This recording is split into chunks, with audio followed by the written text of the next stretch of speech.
Halo, selamat sore, baca Batang Pos. Bertemu lagi sama saya Juanda di edisi Hot News 12 Desember 2023.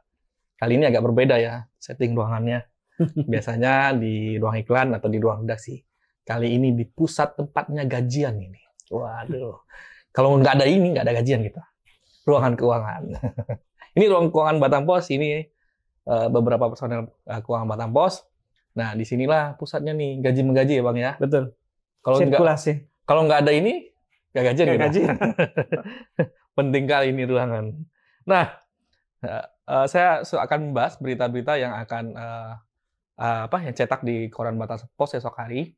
Yang pertama itu, sebelum itu saya akan membacakan ada 26 berita yang sudah masuk ke email redaksi Batang Pos.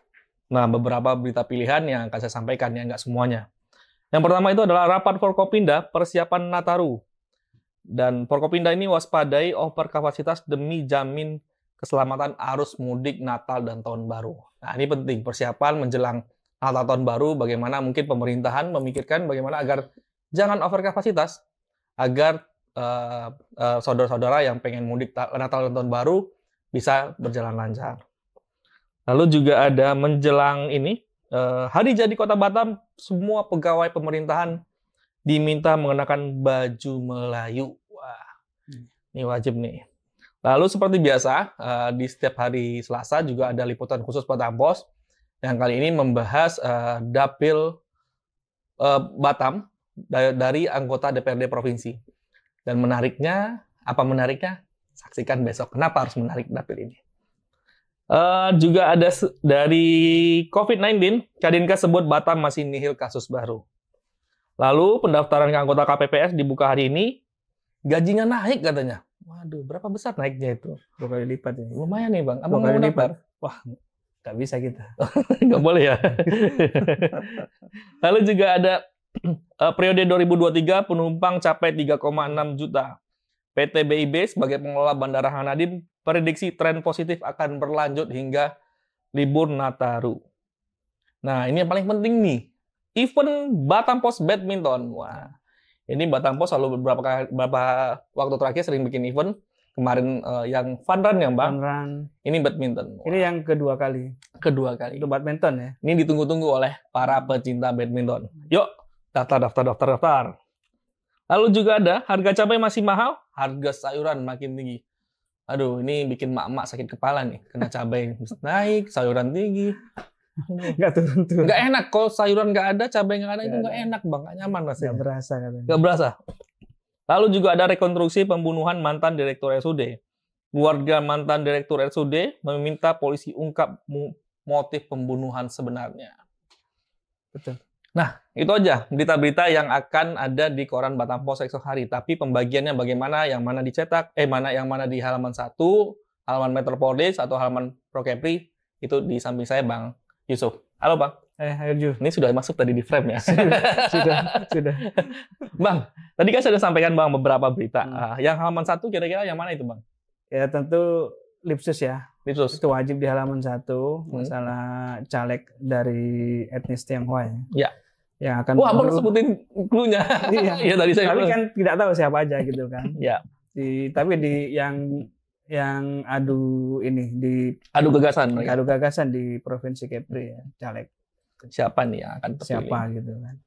Yang kedua adalah rekonstruksi pembunuhan mantan Direktur RSUD yang Padang Sinubuan. Betul. Dari laporan reporter sementara ini, jadi tidak banyak perubahan dari BAP yang kemarin. Hampir mirip ya, Bang? Hampir mirip, tapi ada ini katanya perubahan, misalkan ada yang berubah gerakan saja. Tapi soal yang lainnya masih tetap sama ya, Bang? Sama.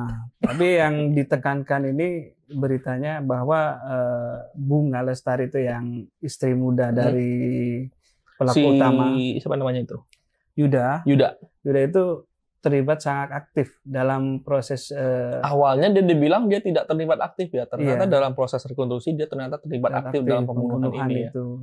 Ya. Dan yang masih jadi pertanyaan ini, motif sesungguhnya itu apa gitu.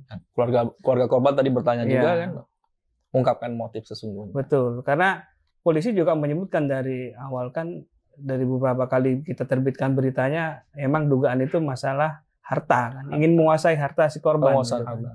Tapi ini kan kayaknya Belum pasti. belum yakin gitu ya. Ya, ini kayaknya butuh pendalaman lebih ya Bang ya. Belum. Nah selain itu apa lagi Bang berita yang akan masuk halaman 1? Halaman 1 sementara itu dulu. Itu dulu, Metropolis. Kalau yang lain itu Metropolis ya. Yang lainnya Metropolis. Iya, Kayak pengamanan Nataru. Nataru, Metropolis. kayak kasus apa tadi ya, berita Cabai, tentang harga cabai, Komunitas pangan yang nggak turun-turun harganya. Aduh, ini. Terus ada kasus perceraian. Ya. Dan kalau yang terkait pilkada itu ke halaman Politika.